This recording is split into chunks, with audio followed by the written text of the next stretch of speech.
के बात बाबा हमार सुनिए लिहानी। देखी जब हाथी चुकी रही तब ले गाना गावतनी उम्र में पढ़ेला से लिखेला से लइका वही उम्र में वो गाना हमार हिट भइल रहे तकरा दी गाड़ी देव घर के बुक राजा वही उम्र में रवा लोग सब कुछ दे देनी लोग। लइकवा कहता कि ये बाबा जौन हम मंगले रहनी सब रवा दे देनी गाड़ी बंगला बचपन में सब दे देनी।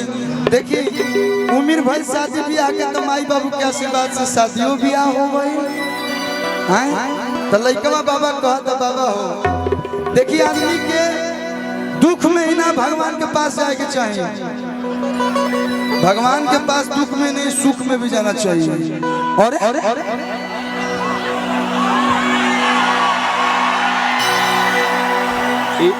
ये सुख इहो लोग बोलो हाँ ही ना चुप रहो गाना सुनो मेरे पे। बताओ बाबा के दरबार में तो लोग भाई कौन प्रेम से बोले बाबा परमेश्वर नाथ की। देखी यह जिला में जय जय बोला बाकी जय हो गए। प्रेम से बोले शंकर भगवान की वाह। ओरिजिनल जयकारी है दो बार जय जय और इंग्लिश में कहा जय बुझाला भगवानों के ऊपर एहसान होता है। लइकवा कहता कि बाबा जोन मंगल ने तो दे देनी हयो भाई लोग पर कृपा बरसाई।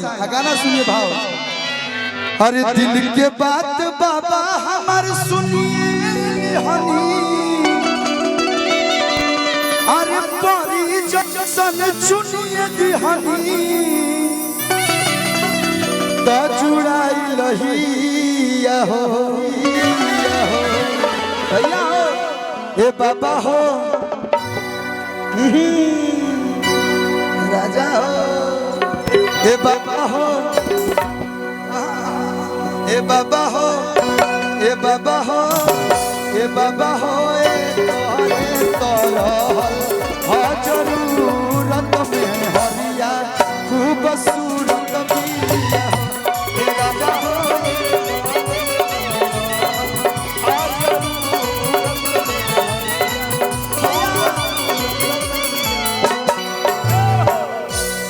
जाइए बाबा हमार तो जिंदगी सवार दिहन मेहरारू ऐसा जानी जो हमारा के समझ दिया ए बाबा हो करे तो रहल हा जरूरत मोर में हरी खूब सूरत बिया ए बाबा हो हा जरूरत मोर में खूब सूरत बिया।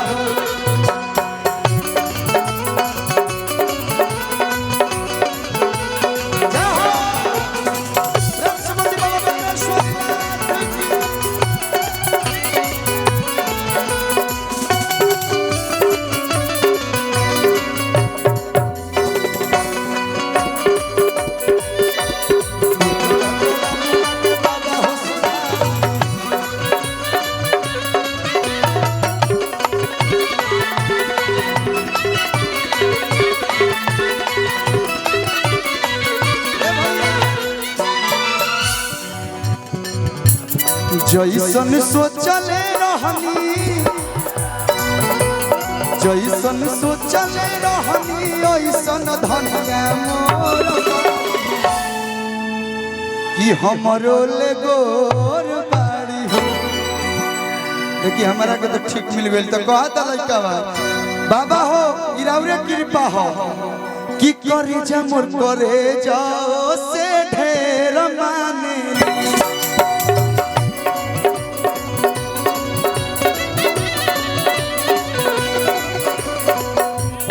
हमारा बारे में हमसे बेसी जानेली तलाबी सहो लागे न केहू लागे न केहू के नजर भोलेनाथ जी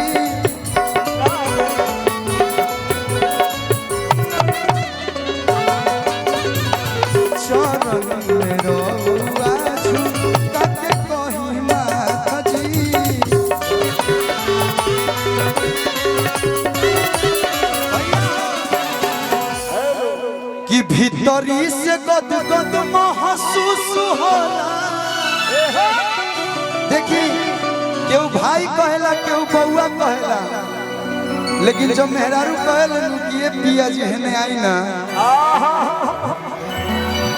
मन करेला कि बरहपुर चौरास्ता पे 2 कट्ठा जमीन लिख दियो करा के।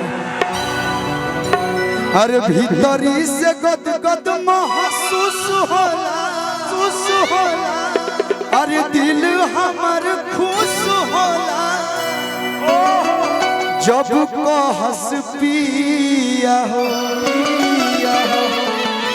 ए बाबा हो भैया भैया, ए बाबा हो भाई, ए बाबा हो